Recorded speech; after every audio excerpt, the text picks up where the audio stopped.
And he had a new model 12 Winchester pump. Well, welcome to the Herrin City Library. I am Susan Mullen. If you haven't met me before, I'm the library director. And today, the Herrin City Library remembers the men that lost their lives during the conflict of June 21st and 22nd, 1922. 100 years ago, striking Union miners clashed with non-Union miners at the Lester Mine located southeast of Herrin. The violence erupted into a tragic chain of events forever known as the Herrin Massacre. Let us remember them now with a moment of silence to remember these men.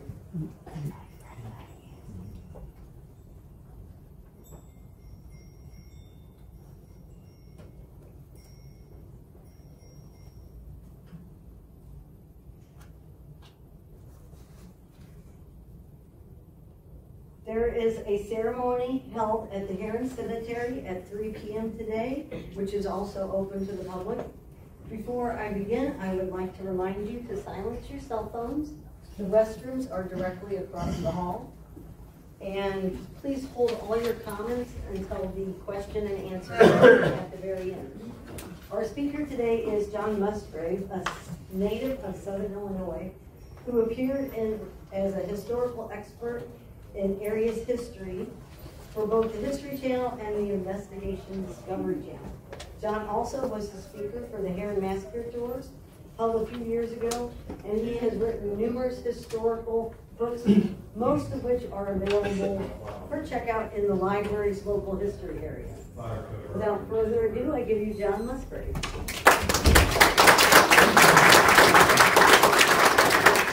Thank you, or you can buy your own copies.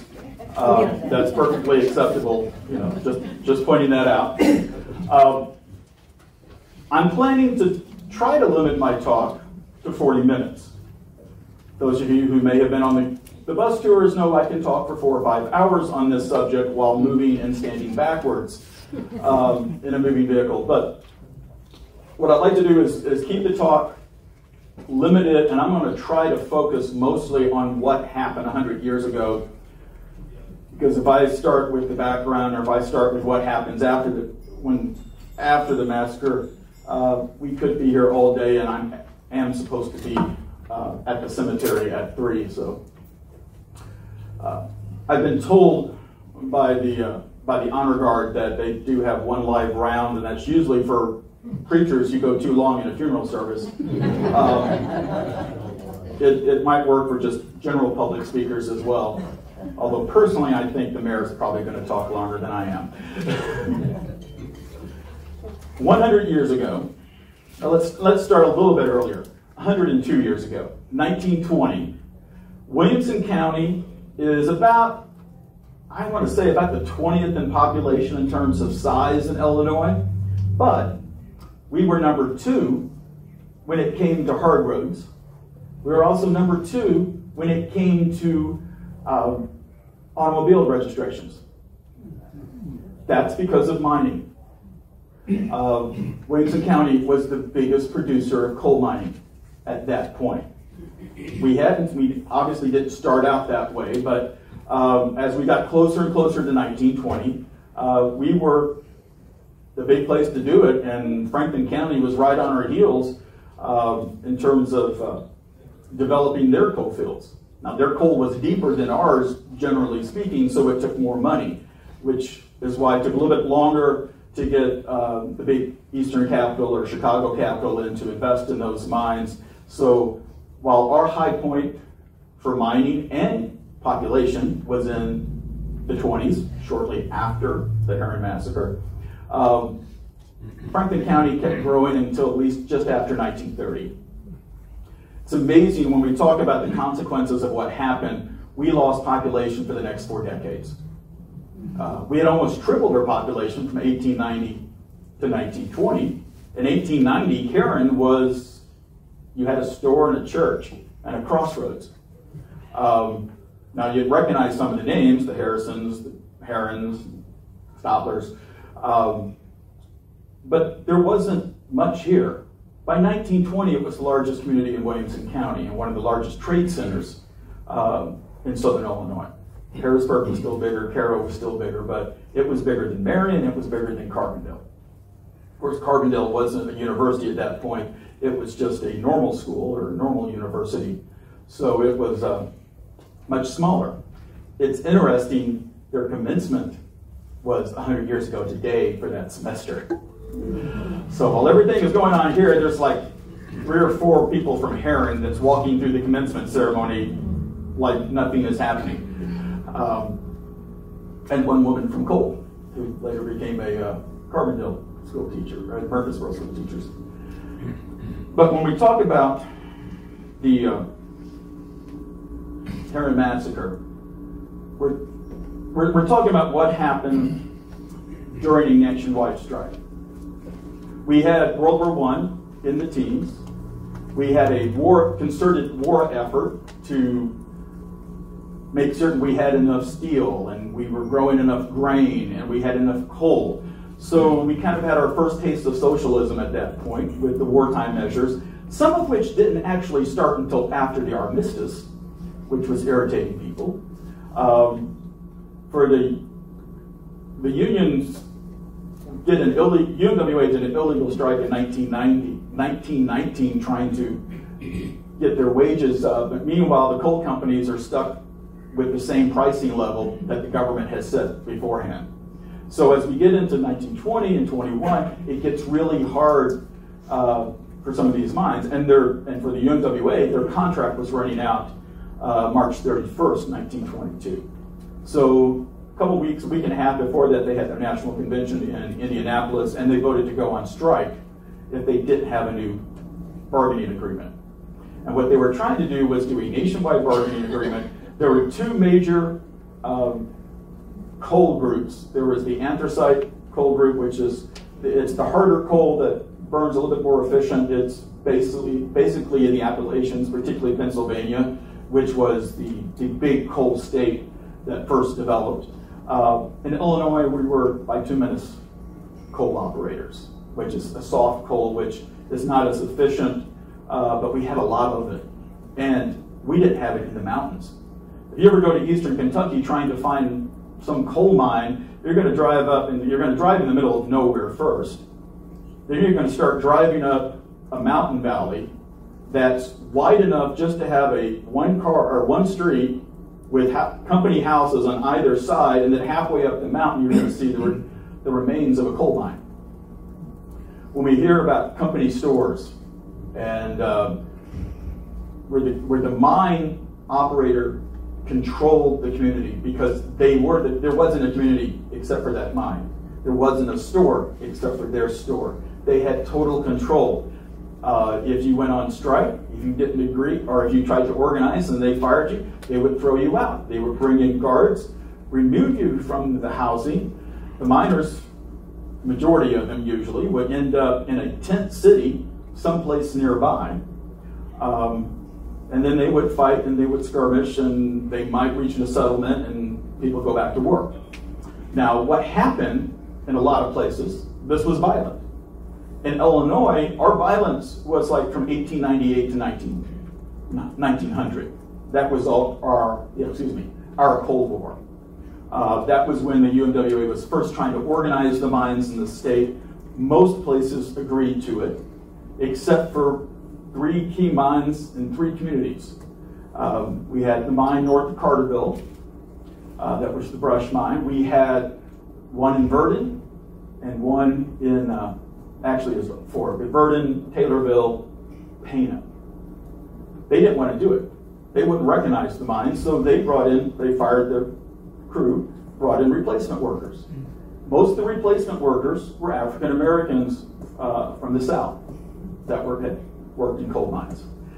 What I've only discovered in the last few years since I started distributing Kevin Corley's novel Sundown Town is that these were actually the same families. So the same guys who get shot at and then shoot back at Carterville, they're also up at Taylorville or Pana, and they're being rotated. Eventually, there are minor skirmishes. People die everywhere, about 20 in total, but that takes all the communities together. National Guard's brought in every community. It's interesting, the National Guard was brought into Carterville without the mayor's permission. Remember that, especially when we get to Herrin's mayor, who was, as he's quoted, Mayor Pace made strenuous efforts toward keeping the peace between the union and non-union workers, but was powerless to meet with the situation. All he had to do was make a phone call to Springfield, and the National Guard would have come in. Same thing with the sheriff. However, under our Constitution and law, the governor is in control of the National Guard, and if the governor wants to send the National Guard in for an emergency, he can. But this being Illinois, there was a problem. Our governor, Lynn Small, who makes, I mean, if you put George Ryan and Rod Blagojevich together, you still wouldn't have Lynn Small. As state treasurer, he deposited money in a bank that didn't exist. So when he got elected governor, the attorney general, who was also Republican, part of his party, he indicted him and took him to court. So the governor's corruption trial was taking place 100 years ago this week. In fact, getting ready for closing arguments during this time. So his focus wasn't here. These are some of the men, and Sheriff Melvin Thaxton is the sheriff on the left. He was actually a decent guy. The editor of the Marion paper really liked him, partly because he had fended off like 15 or 16 prisoners trying to do a jailbreak. And they had got his gun by the time the son had already escaped, the 10-year-old kid. Ran across the square, ran to the old city hall in Marion, found 2 cops on duty, one of which had their gun. The other one left it at home. So the cop with the gun, he was like in his 60s, runs not across the square, but around the courthouse, down the alley, into the jail, and shoots the 16-year-old who has his hand on the sheriff's gun. So he gets credit for that. It's important to keep in mind he's also running for county treasurer in 1922 because sheriffs could only serve 1 term. The guy in the uniform is Sam Hunter. He is the equivalent of the police chief for the school district in Uvalde, Texas. He was here for a week and did nothing other than write memos to cover his rear end. And eventually, the General Assembly's investigation did discover that either he or the Adjutant General is lying, and most people thought it was him. But he's actually from DuQuoin, and he came down on his own volition on Sunday before the Herrin Massacre took place on Thursday. And he does meetings back and forth, but is generally useless, except for one time when it comes to the American Legion, and I'll bring that up. That's Mayor Pace, who just happens to be mayor when this takes place. He also happens to be a UMWA official for the sub-district. So, Hunter writes this letter, this memo at the end when he leaves the region, thanking everybody who helped him. Mayor Pace is mentioned. He's a UMWA member, or office. Hugh Willis, who's on the state board, the district board up in Springfield, who is the person most responsible for the massacre. He was helpful. Fox Hughes, the local district secretary, sub-district secretary, who didn't do what he said he was going to do, and we're not certain exactly because he did something. He probably wasn't shooting, but he was one of those officials who should have done something but didn't do it, so bad things happen. And then the guy at the end is John Schaefer, who is a deputy sheriff. He's like, we have very few professional law enforcement officers at that time. Our county is over 60,000 people, so just a few thousand shorter than what it is now. The sheriff's department was the sheriff, John Schaefer, and 2 other deputies. Maybe a turnkey, maybe somebody cleaning the jail, and he's got a woman that he's hired to cook. That's it. Today, our sheriff's department, with just a few thousand more in population, is 95, 96 people, or at least pre-COVID they were. I don't know what they are right now. But we did not have professional law enforcement officers or we had very few. Schaefer's probably the exception. Schaefer's one of those guys who'd been a constable down in Creel Springs. He had moved to Marion. He had served in different roles in the Marion Police Department or the Williamson County Sheriff's Department. When there was a race riot about to break out in Culp between the Sicilians and the Black Hand on one side, because they killed one of the members who was about to give testimony, and they did it right at his front door. So when we talk race riot, it gets really interesting because we have Northern Italians and the whites on one side, the blacks guarding the Sicilian widow's house versus the Sicilians. Schaefer walked in, and there was a lot of shooting, but it was like shooting in a general direction, but no one got hit. Schaefer walked in the middle of it and probably thumped some heads, I don't know, but it stopped. 2 years before this, when Semi DeSantis and another guy killed two youths, one American, one Italian, south of Royalton, just far enough south so it was in the county line, in Williamson County.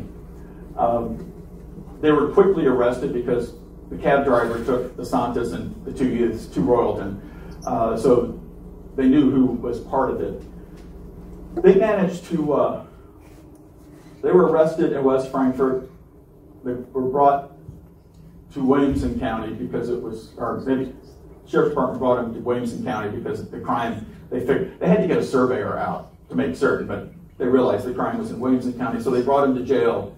And while the mob in West Frankfort, which is starting the West Frankfort race riot, is searching for the guy in the city jail, they're already taking him out of the Marion, the county jail, and taking the back roads over to Harrisburg.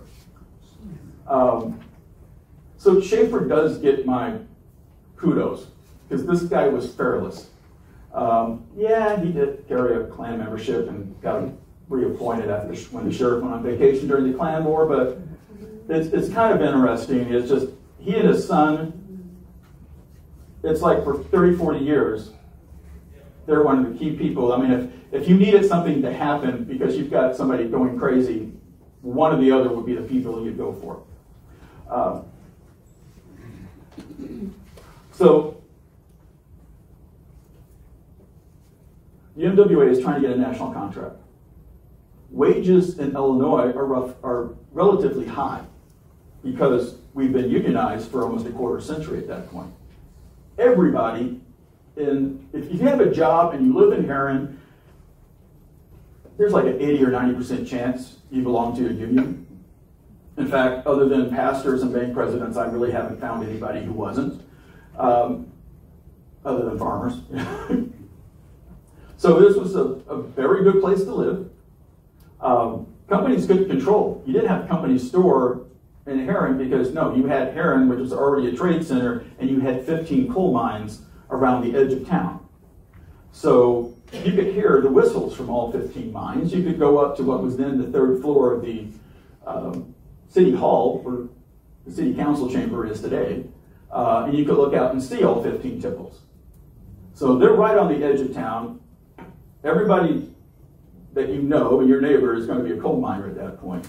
And this is a good place to live. But they're trying to organize the Appalachian coal fields. Pennsylvania's good. It's when you get to eastern Kentucky and West Virginia. Those mines are developing, they're non-union, they don't really like doing that. In Mingo County, which is on the western edge of the, I'm going to call it the butt of West Virginia, the round part. So it's one or two counties south of I-64 if you're driving to Washington, D.C. They tried to organize to mine lock the miners out. The town officials and the police chief was pro-union. They kept the detectives that were hired by the mine to drive people out of their company-owned homes. There was a battle at that one. About 10 people got killed. Following spring in 1921, or summer, the detectives in the mine got even. They killed the police chief who had led the charge the year before. And by the end of August, over Labor Day in 1921, we have what's called the Battle of Blair Mountain, which maybe up to 100 people were killed. It's not clear. It is basically miners from all across West Virginia up on a mountain versus mine guards, detectives, state police, and the sheriff's department. And they brought in the National Guard. They even may have dropped bombs from airplanes. It's hard to get straight information from out of there because either newspapers didn't cover it if they were local. But that's something that's going on in the background.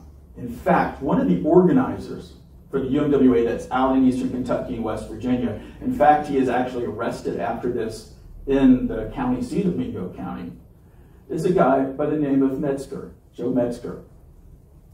He was from Herrin. In fact, he's a defendant in the Carnival riots from 1899. He had also been out west in Wyoming and Colorado, and it's there where you had a lockout and the miners are living in, and their families are living in tent cities that we had the Ludlow Massacre in 1914. Again, about 10 people, mostly women and children, were either killed. Few from actually getting shot, mostly from asphyxiation because they were hiding in a cellar when everything is burning around them. So you have that happening over and over. Orr Thomas, who's a native of Wolf Creek, who becomes the big anti-Klan leader in the Klan War right after this. In fact, he is probably outside the Lester Strip Mine during the Herrin Massacre. I think, I can't prove it, we have no solid evidence, but I think he may be the guy they surrendered to. He was out west too, right before World War I. So I think he's an organizer as well. It's interesting because he gets named as a special investigator. He's also been a local president at one of the mines here in Herrin. And the other person that they hired as a special investigator was also a local president for the union over in Marion. And he was interviewed, and he was by the granddaughter, and he just kind of smiled. He admitted he was in the area of the mine that day, but he didn't really say what he was doing. But on April 1, there's a nationwide strike called. All the union miners walk out. By May, coal stocks are getting short. I mean, granted, it's not winter time, so it's not a matter of life and death. You're going to freeze the camp, keep the coal furnace working. But it's getting tight for industry, the steel industry, for railroads. They're the big users of coal in the spring and summer. The union likes to go on strike then because if they have to go on strike, their workers are already losing work. They're not working 5 days a week by the time they get to summer. You know, they may be working 1 or 2 days a week just because demand has dropped so much. But because of the strike, there's a demand for coal, but there's not a supply for coal. Gee, it's almost like gas today. Basic question of supply and demand. So they're on strike. We get to June. Well, let me back up. We're on strike and kind of get an idea of the mine there. The Lester Strip Mine, which was owned by the Southern Illinois Coal Company, was not an underground mine, which is what we mostly had. It was a strip mine. It wasn't the first strip mine we had, but it was one of the early ones. And the UMWA and strip mines didn't really mesh that well. They hadn't quite figured out how to fit them into their contract because they were still paying people by how much an individual coal miner could mine using a pick and shovel. One of the reasons why we lost 80% of our coal mining jobs in this county in the 1920s is because the mines started catching up and started using more automation than what they had before. Plus, we also started seeing more strip mining, surface mining. Well, the mine got permission. They had opened the previous September. They had just got the county board's permission to do a spur for the railroad, or to connect into the railroad. They wanted, they'd done one cut, they were getting ready to start another cut, and they said, will you allow your miners to keep working? And they agreed to do so because basically what they were doing was stripping the dirt off the seam of coal. So that's not mining, that's earth moving. At least that's the excuse. So that works. And then it was like, can we mine the coal and pile it up? Because he's got some special deal working with the local union. That's implied repeatedly. Finally, he wants to put it in the train cars and haul it out. And it's like, no, you can't do that. You're going to break the strike. If you start shipping coal, then the other mines will start shipping coal. We can't allow that to happen. So that's when he decided, we're going to, if you're a union member and you don't want to do what I say, leave.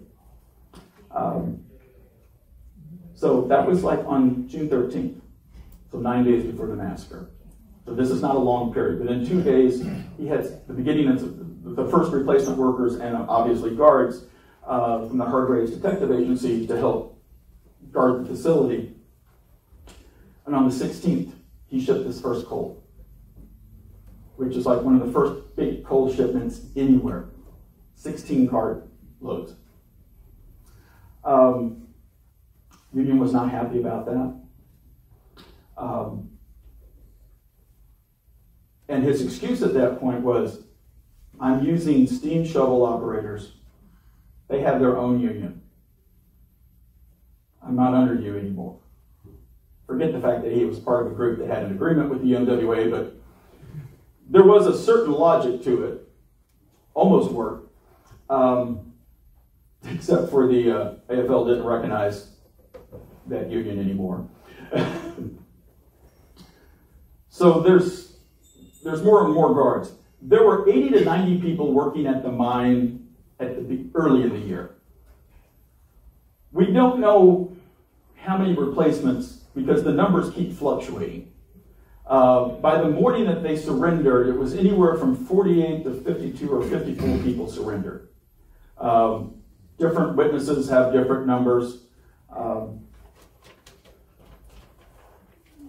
It's funny, Colonel Hunter, who has all the great excuses, he says 54 surrendered, but he only accounts for 52.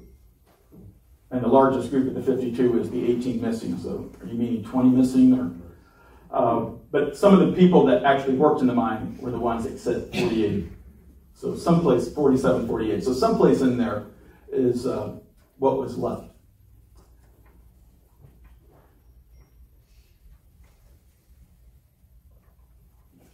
This is an aerial photo from the 1938, which is the earliest aerial photos we have.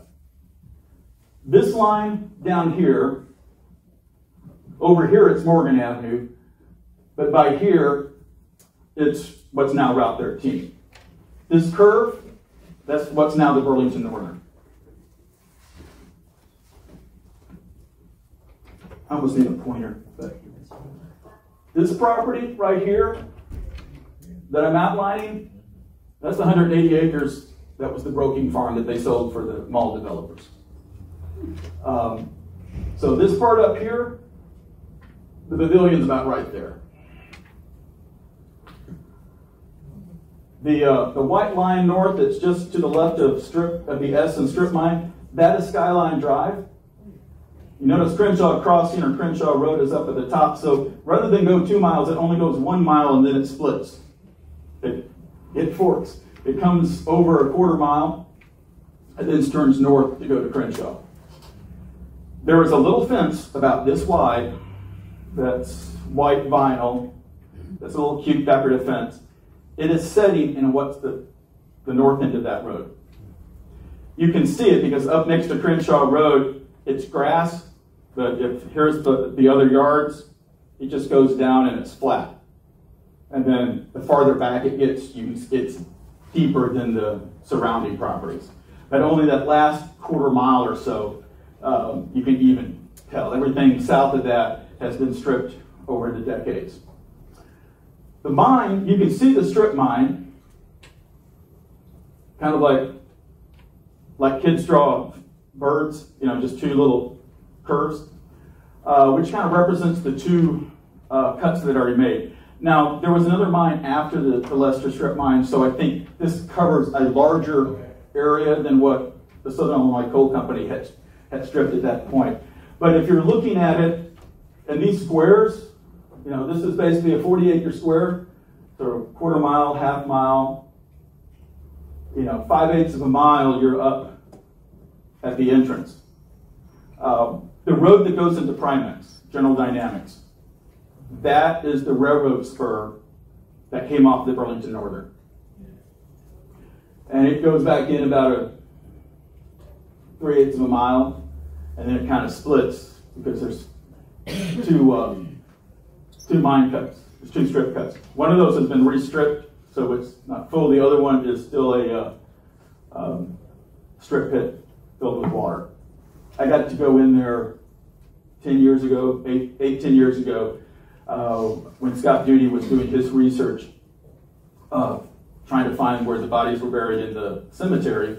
And the grandnephew of Robert Anderson, who was one of the guys who was killed that day, his father had come with his uncle or grandfather or something when they claimed his body and took it back to Sparta, Michigan. Well, he had come down, saw Scott's book, reached out to Scott, wanted to find out more about this, and Scott said, I'll give you a tour, and he called me and said, you want to go here? And it's like, yeah, because I've never been in that land. Never actually been to where the strip mine was located. So we did that, and it was a really good experience. But this gives you an idea of where it's at geographically. I mean, this is called the Herrin Massacre, but obviously the mine itself is closer to Marion.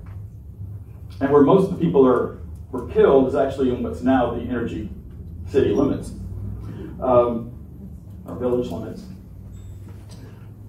On Sunday, Colonel Hunter comes down, and they're starting to do some talks, and they go out and visit, and they talk to the owner of the mine, who's in, I guess, over the weekend. They talk to the mine superintendent, C.K. McDowell, and you've got the mayor of Herrin, you've got William J. Sneed, who is both the state senator, this area, as well as the president of the sub-district that includes Williamson County for the union. Sheriff Thaxton goes out, Dallas Duty, who's our state's attorney, he goes out. John Schaefer, the deputy, he's on at least one of those trips. And there's some pictures of them just standing around and talking, and the agreement was, well, we'll see. Nobody could get anybody to settle anything. Residents, including the people who had sold the land or sold the coal rights to Lester, were upset, and they kind of got run away at gunpoint. So that's where we get the stories of guards harassing people on the roads around there. The survivors denied it, but like everyone else, they were lying at least a bit. In some cases, we know, because what they told reporters when they were at the hospital afterwards is not what they're quoted as saying, or not what the sheriff says when they met a few days earlier before the massacre took place. So they're bringing more people in. By Tuesday night, there's 25 to 30 men walking around the mine. Now, let's see.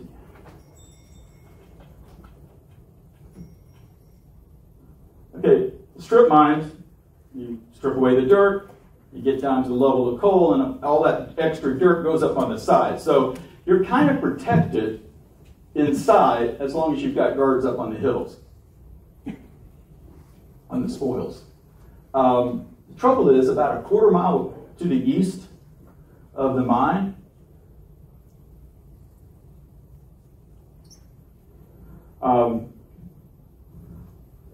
it's really not that visible,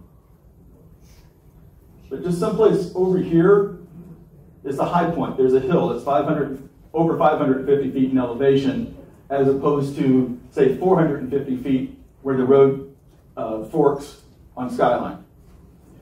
And there's a house. And it just happens to be owned and occupied by a union miner. That's the high ground. Remember, a lot of these people are World War I veterans. They understand the concept of taking the high ground, particularly when you're using a rifle that is effective for a third of a mile, and it's only a quarter of a mile to the property.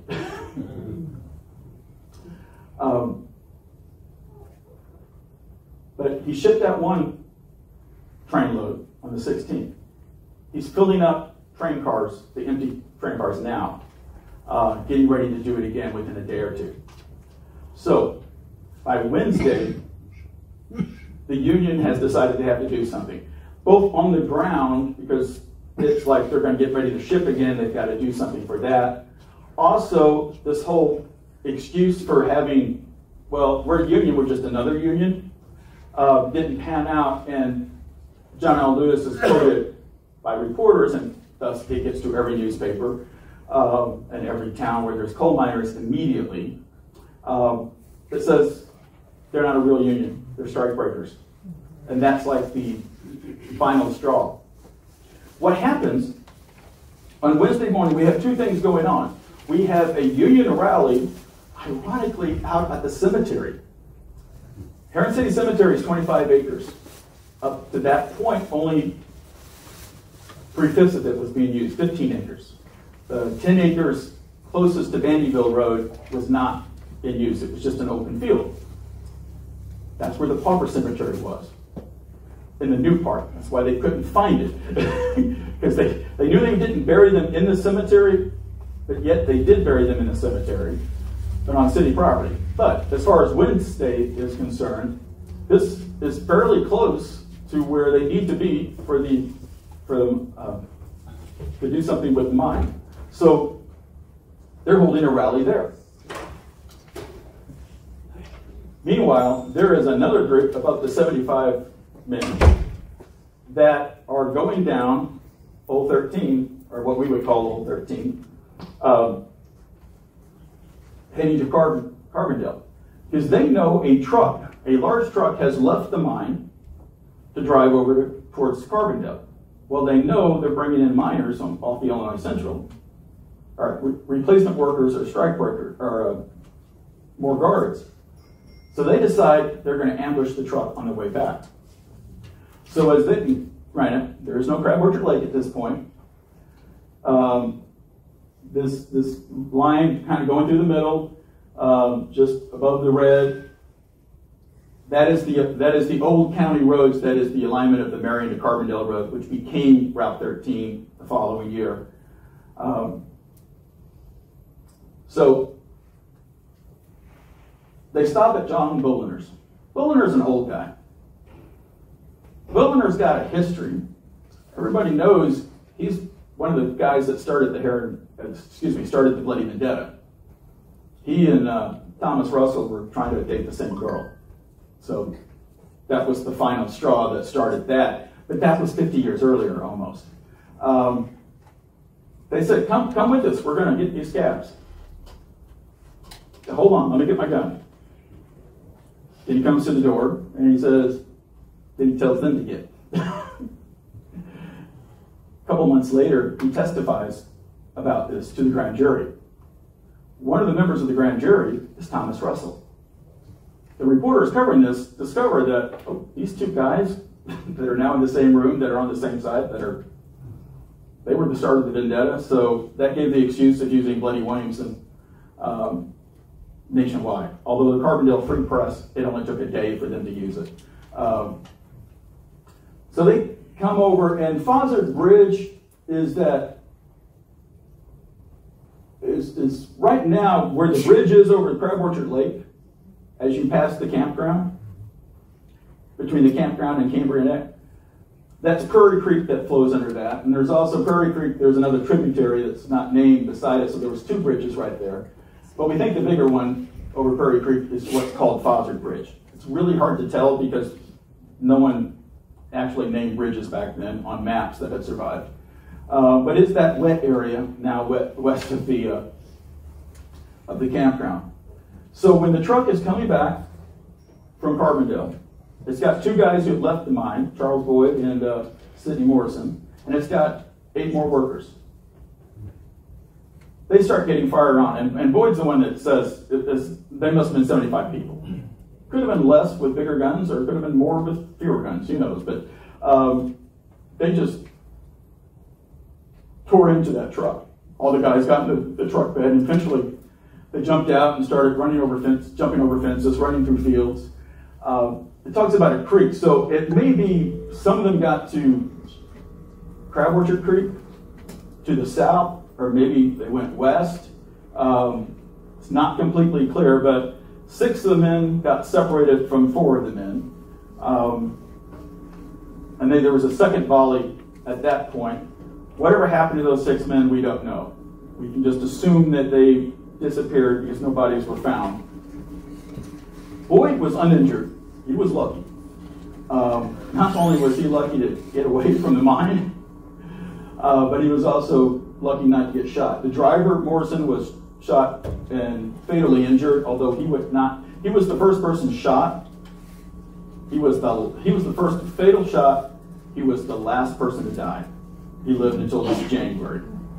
And he got married in his bed, although he doubted marriage was consummated. But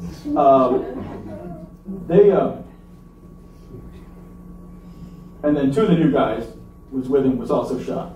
So Boyd's job is to get them back to Carbondale, which he does, and he gets them to the hospital, and they get treatment. Meanwhile, someone notifies our sheriff. So a lot of the problems that people have with Sheriff Thaxton, he's got a really good excuse. He was already investigating the first thing that took place before noon. So it's probably noon to 1 o'clock by the time he gets to Carbondale, because he's got to hear it in Marion and go over. He's investigating what he thinks is the big issue.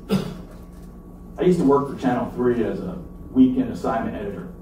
The news director chewed me out on Monday because we missed a tornado in Fairfield. Well, that's because we were covering the tornado that hit Wayne City before it hit Fairfield, so we were just in the wrong spot. We were covering the right news, but it was just not the big news. Same thing with Sheriff Thaxton. He's covering the first thing that happens. He's just out of the county, and there's no radios, there's no cell phones. They don't know where he's at. I mean, he's at the hospital, but he's probably doing other things as well. So meanwhile, that's happening in the morning. We've got the rally at the cemetery, probably the 10 acres that are unused. And obviously the people at the rally, at least the organizers, know what's happening in the west part of the county.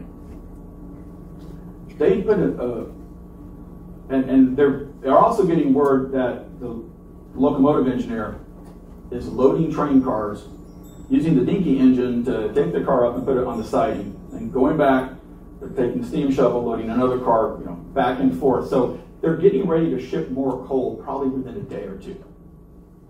They've got to do something, or at least that's what they think.